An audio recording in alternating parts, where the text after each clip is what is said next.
everyone, welcome back to my channel. Yes, another 24-hour readathon that we're going to be doing, this time with a little twist. I'm going to be reading only romance for the 24 hours, and as always I will be stopping the clock if I go out somewhere or if I want to sleep, because sleep and mental health matters more than a video. So yeah, hopefully I'll be able to get this done in like 2.5 days. It's kind of what my last one was like. And let me just show you this little TBR that I've put together. I know that I may not be able to get through all of these books, but they're just ones that I have there ready to pick in case I'm feeling it. And also I'm a bit scared because I've never read this many romance books in a row. I do like to swap between genres, and I'm a bit scared that it's going to make me feel burnt out or a slump, but hopefully these books will keep me entertained because a lot of them are highly anticipated for me and I cannot wait to get to them. So this is our little TBR for the video. We've got Out on a Limb by Hannah Bonham Young. I've heard so much about this on TikTok. It's currently, flying off the shelves, and also I just love romances with the cartoon cover, incredible. And then we've got Behind the Net by Stephanie Archer, a sports romance, which I'm loving these at the minute, and especially a hockey one. And I know someone that I watch on YouTube liked this one, but the second one apparently is really good. Is it called The Fake Out, I think? And then we have Love Game by Emma Ray. The reason I picked this up from the works was because it's tennis, I love tennis, and hopefully it's going to be good, because obviously I've read Carrie Soto is Back, which is like the only tennis based book that I've read, but it wasn't really a romancy in a way. So I'm intrigued to see how they do it in a romance aspect. And then A Big Dog, Keeping 13 by Chloe Walsh. This has been highly anticipated for me for an extremely long time, and I cannot wait to delve back into Shannon and Johnny's story because I loved it so much. Finding 13 is like my Roman Empire book of the year. I demolished it, but obviously this is very long, but we have 24 hours to read, so why not do it in this video? And then finally I've got Caught Up by Liz Tom Ford. This is the final book in the Windy City series. I actually read the second book yesterday and finished it, and it was a 5-star for me, so I'm very excited maybe I get to the last one in this video and also finish off a series. And then we've got Wild Love, Elsie Silver. This is her newest book in her new like interconnected standalone series, I believe, and I've read all of the Chestnut Spring series. You can't see them, but they're behind me. Loved all of them. I love Elsie's writing and the small town romance vibes, so I'm very excited to read this. And I actually think I might start with this one because it's an author that I'm familiar with. I know that I'm probably gonna enjoy it, and yeah, I literally don't know much about it, so we're just gonna start. We have our trusty timer, we'll start that, and then I'll update you guys as we go along.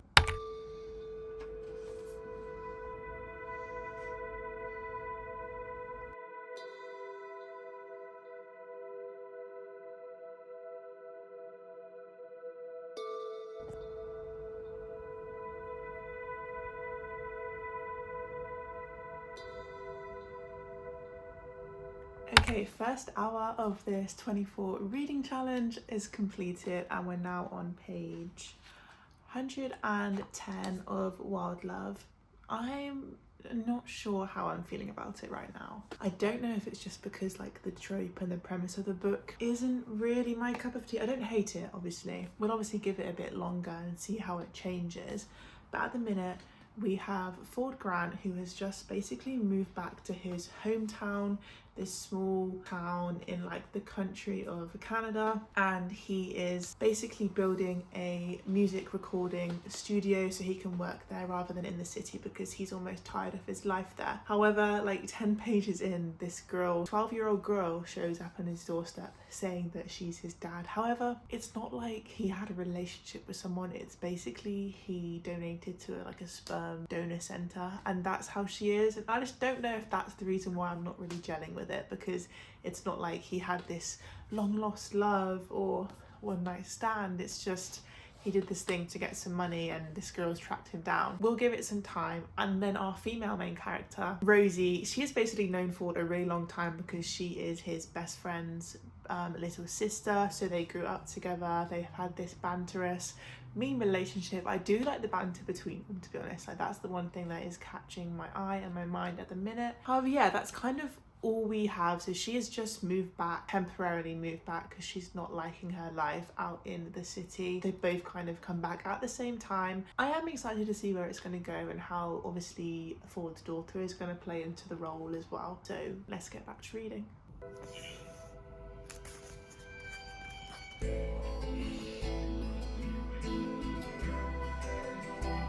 So I've just stopped the timer at 21 hours to go. So we're 3 hours into our little readathon now. I'm on page 331, as you've just seen. So literally probably about 100 pages left. Yeah, so like 120 left. So probably another hour or so. I am pausing the timer now because we're just going to go out to a shopping centre for an hour or two. And then when I come back, we'll pick up the book again and finish it and carry on with this readathon. But my thoughts so far, obviously before I said that I wasn't enjoying it, it was a bit dull to me. I think it definitely has improved, but there's just something that isn't giving me Chestnut Springs. And I know it's not the Chestnut Springs series, but this is meant to be like a small town kind of vibe, and I'm just not really, it's not making me feel like that. I think maybe I set my expectations too high because of how I felt about the Chestnut Springs series. And obviously even in that series there were certain books that I liked more than others, so this could just be one of the ones that I may not like as much, because the like single dad kind of trope, Heartless was my least favourite out of the 5 of Chestnut Springs, so it kind of just shows that maybe that trope isn't for me. But yeah, overall I am liking the relationship, just not the story, if that makes sense. And also the characters, I just don't have like love for them, I think. But I'm not saying it's a bad book in any way, like I'm flying for it, so I guess that's all you can ask for, but it's just not one of my favourites at the minute.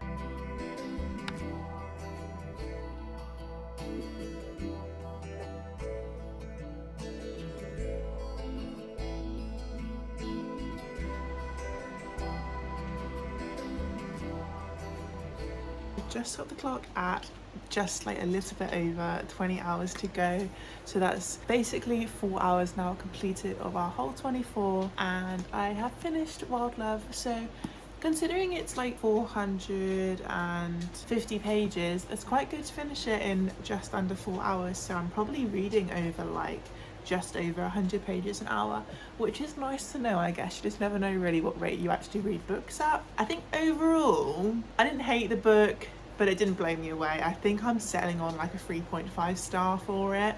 I'm comparing it to Chestnut Springs series. I didn't like it as much, I guess. Like it didn't feel like that kind of town vibe, but it is the first one of the Rose Hill series, so we'll see how the next ones go. And like I said before, the like single dad kind of trope, and it's just not for me. And also the way that he is a single dad as well, in a way.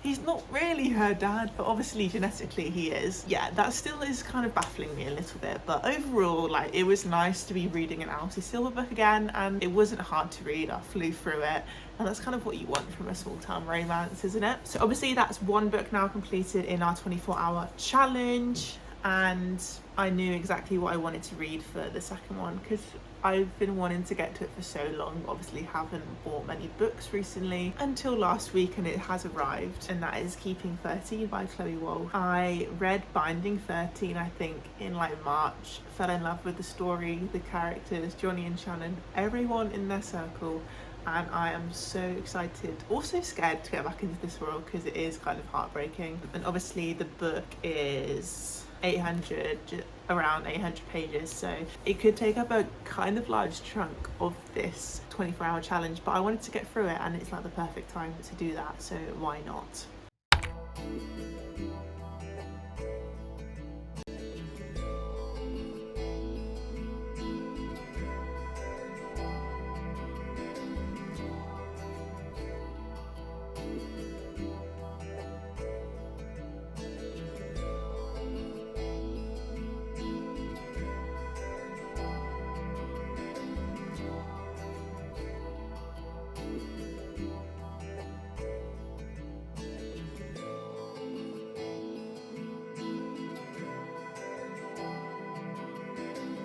I'm literally on page 6, and I've just been reminded how awful their living situation is. We've literally started this book now straight from where we left off, from Binding 13 I believe. Not a good situation to be in. Oh my word.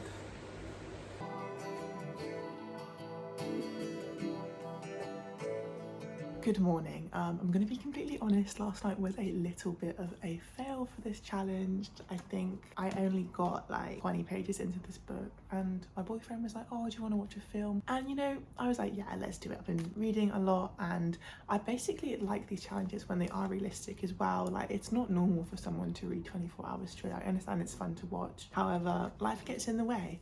So I'm basically just about to go for a coffee with a friend, and then when I come back, we'll start taking this challenge more seriously, I promise you. So yeah, we've got 19 hours, 42 minutes and 27 seconds left of the challenge. So hopefully get a bigger chunk of it done today than I did yesterday. But you know, it is what it is and will let me off, because also like even just reading 20 pages of Keeping 13, my brain thought about them all night and oh, I'm so worried.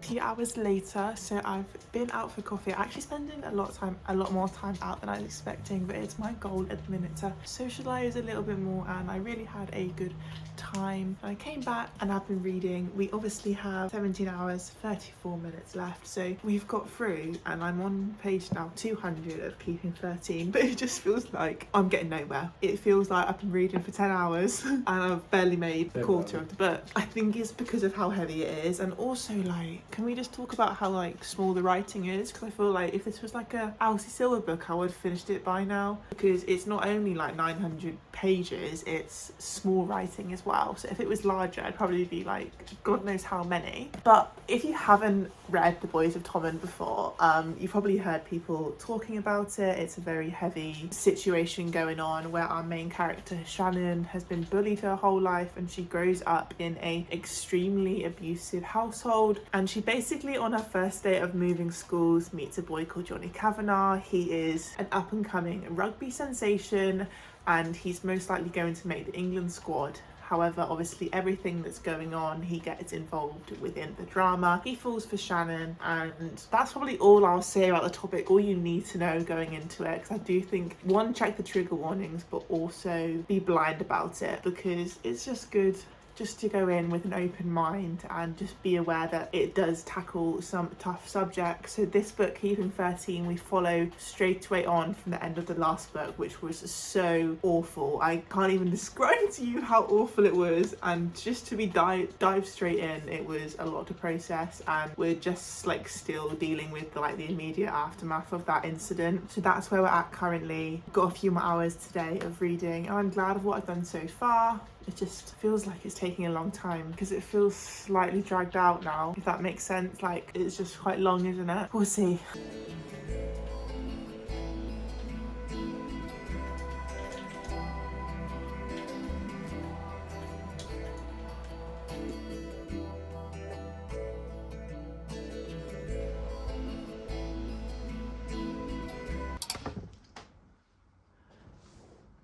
Good morning. I'm a little bit tired this morning. I did stay up till like 1:30, 2 a.m. last night trying to get through this challenge, but as you can see, we've got 14 hours and 33 minutes left of our 24-hour clock, and I'm now on page 418 of Keeping 13. So we are now thankfully over halfway, and I'm definitely more settled into the story. I am now enjoying being back in the world. I do like the way that Chloe Walsh writes, because it's very, she doesn't miss anything out. I feel like I'm literally watching like everything happen. Like, even if someone like puts a glass on the table, like, you know that's happening, and I feel that's easy then to create almost like a mental picture in my head about what's going on. But yeah, Johnny Kavanagh, as always, he's so adorable. But obviously I am slightly uncomfortable reading it because their relationship is progression and they still are under 18, and it's just a little bit like, oh, I feel like I'm a bit of a weirdo reading about this, to be honest. But it's something that I can also like overlook because I do really enjoy the story. And oh my word, Gibbsy, Johnny's best friend, I still adore him. He is so funny, and he's definitely making the book more interesting for me. There isn't that much happening. I do think it's going to pick up now that I've reached the halfway point, and I'm scared about what's going to happen because they're doing okay at the minute, and you just know that luck doesn't last that long for these kind of people. So sit and read now. Definitely finish this book today, hopefully, and then crack through some of... I'm guessing after this book I'm going to have like 10 hours left, so because the writing is so small, I don't even know how many pages I'm reading per hour, to be honest. Overall, definitely getting better. I was a bit worried at the start that I wasn't getting into it because I loved Binding 13, but now that I'm kind of back into the groove, it's very good.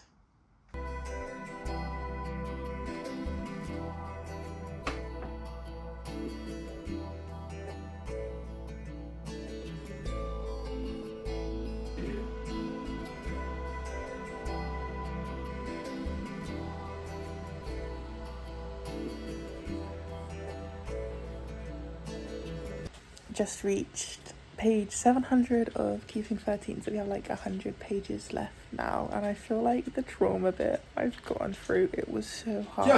I can't even explain what this family has gone through, and you have to read the books if you haven't to get it fully.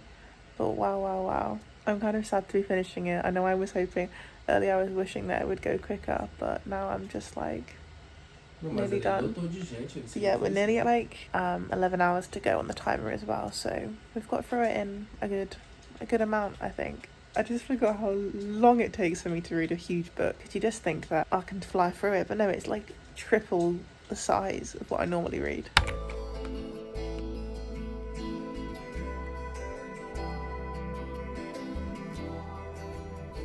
Okay, and just like that, Keeping 13, we've just completed it. We've got 9 hours 53 minutes to go. Overall thoughts of this book, from 40% onwards, loved. It's definitely upped the rating for me. The first bit I just wasn't sure, but then I think I just had to get myself back into the mindset of the world and the trauma and the characters, everything. But yeah, I loved it, and I cannot wait to continue on the series very, very soon. I feel like it's probably like a 4-star for me. Binding 13 was a 5-star 100%, and this I just wasn't 100% sure on, but I still really enjoyed it and would obviously recommend to other people, because I just think you have to read it. It's just like, oh, it's so good. And I did struggle with the size this time. That's what she said. It felt long at the start, but once I was into it just felt like I was flying through it, to be honest. Like today, it's gone really quickly. So that's our second book done of the 24-hour reading challenge. And now I need to decide which book I want to read next. And I feel like I'm feeling Love Game. It's probably the shortest one now on this little TBR that I've created for this video. So I think it's tennis as well, just to be a light-hearted romance after the quite like deep emotional connection of Keeping 13. So we're going to start this now and see how it goes. I have no idea what it's about. Obviously I know it's a tennis-based romance, but I don't know the tropes, anything like that, so I'm very intrigued, and I've never tried Emma Ray's books before, so I'm excited.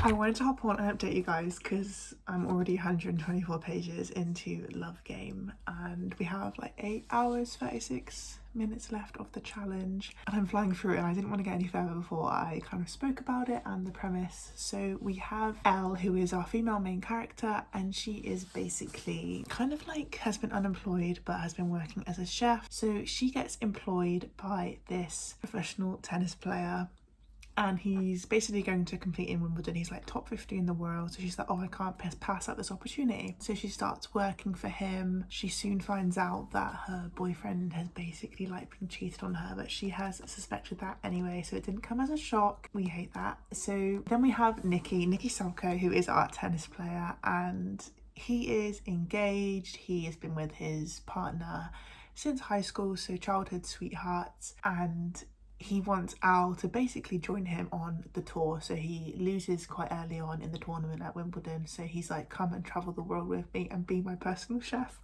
What girl wouldn't want to do that? I'm enjoying it. It's fun. It's nothing like amazing, like I'm not like in love, like I care about these people so much. It's just, I think it's doing its purpose, like a quick easy romance. One thing that I don't like in this is like the cheating aspect. I'm not really a fan of that in books, but I'm hoping that it's all going to get itself sorted out. But yeah, that was just my quick little update. It's going well and I'm just flying through it as well. I feel so much more fast paced to Keeping 13 as well.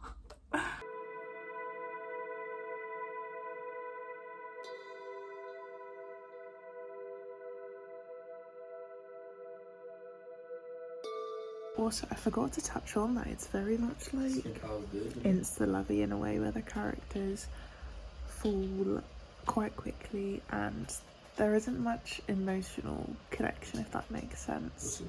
Like, I'm pretty sure she said that she like loves him like a couple chapters in. It just seems a bit far-fetched for me, but that just happens in like a short book, doesn't it? Because I guess they don't have like 1,000 pages to fall in love. Yeah, just a little update there. I forgot to say it earlier.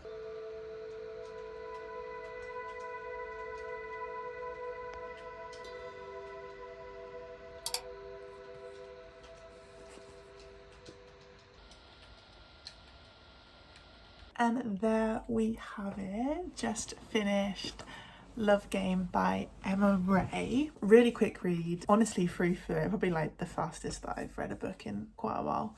I feel like I'm naturally quite a fast reader anyway, but when it's like a story that's just easy and you just take it all in, obviously in romances there's no world building or anything, so it's quite easy to get the grasp of, isn't it? But yeah, overall I think probably like a 3.5 star for me. I think at the start it was like a 3, but then it did get better. Obviously we had the cheating aspect, but we learned some things and it's kind of, how would I say, like it doesn't seem as bad when you know the whole story, but at the same time it's not something that I enjoy reading about because it just kind of gives me the ick a little bit. I'm like, oh, happy to finish this anyway. We've got 6 hours 40 minutes left. I'm gonna be honest, my eyes are hurting from reading, so I'm probably the last I'm going to read tonight, and we'll finish the last 6 hours in the morning tomorrow. We'll pick up our next read then.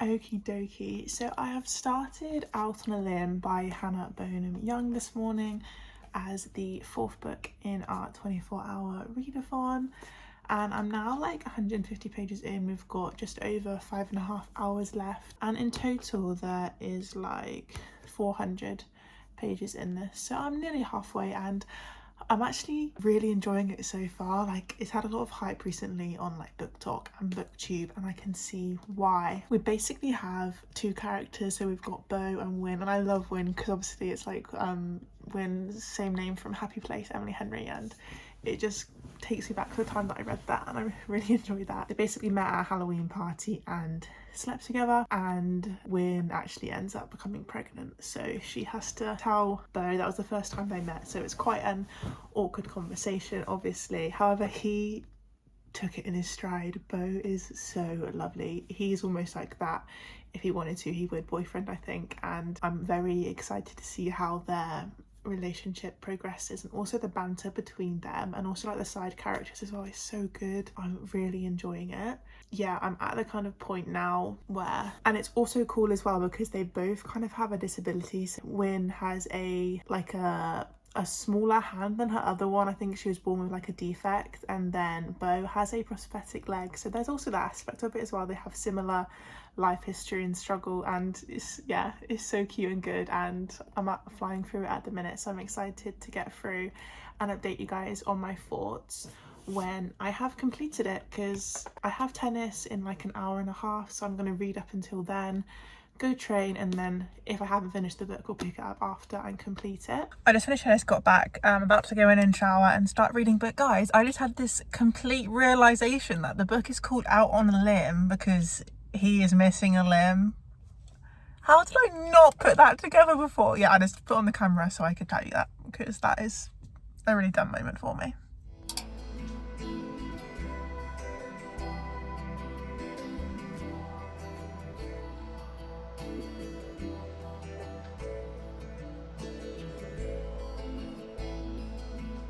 Okay, I've just finished our 4th book now of our 24-hour readathon, and I'm so surprised by this book. I haven't really updated the camera that much while I've been reading it.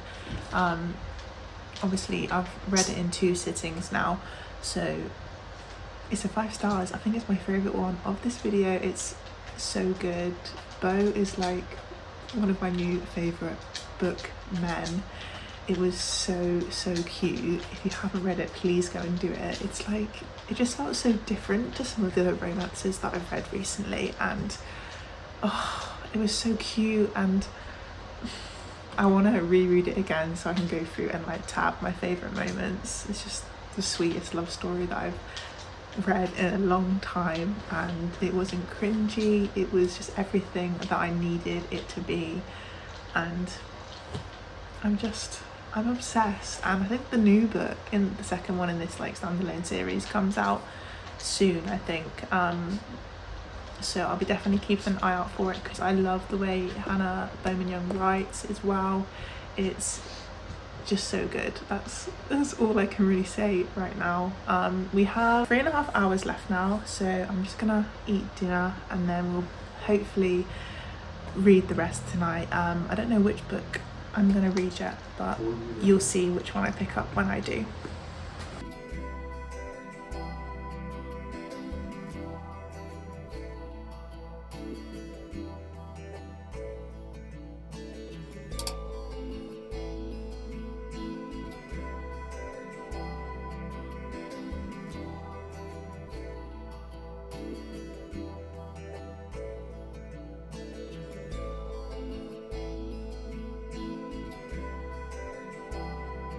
Good morning.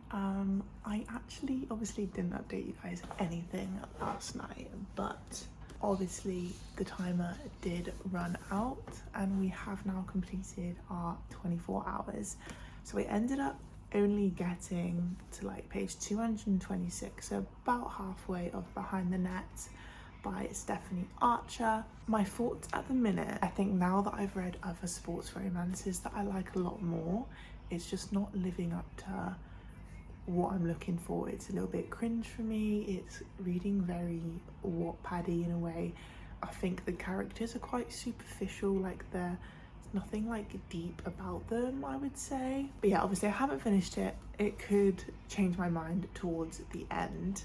However, obviously you won't hear my thoughts now because this video is ending. However, you will hear about it when I do my monthly wrap up. This is also the 20th book that I am reading this month. That's crazy. That's the most that I've ever read and I cannot believe it. So just a little recap before I go. These are the 4.5 books that I've got through in this challenge, which I think is pretty good considering keeping 13 is like 800 pages. So it's kind of like 2 books in one, isn't it? But I have thoroughly enjoyed it. However, after reading so much romance, I'm very much looking forward to picking up like a fantasy book or a thriller, just to palate cleanse, because I think like maybe that's why I'm not feeling Behind the Net, because I've just bombarded my brain with romances, and Out on a Limb was so good that this just isn't living up to it, if that makes sense. But I hope you have enjoyed watching this little readathon. I know obviously it wasn't 24 hours straight, and I've dragged it out way more than I normally do, so I feel like it's a bit of a fail from me, but we tried our best. Life gets busy and I don't always have time to read for hours on end, so it's just more like a realistic take on things. But do not forget to like this video if you have enjoyed, and subscribe to stick around and see more. I'll see you in the next one.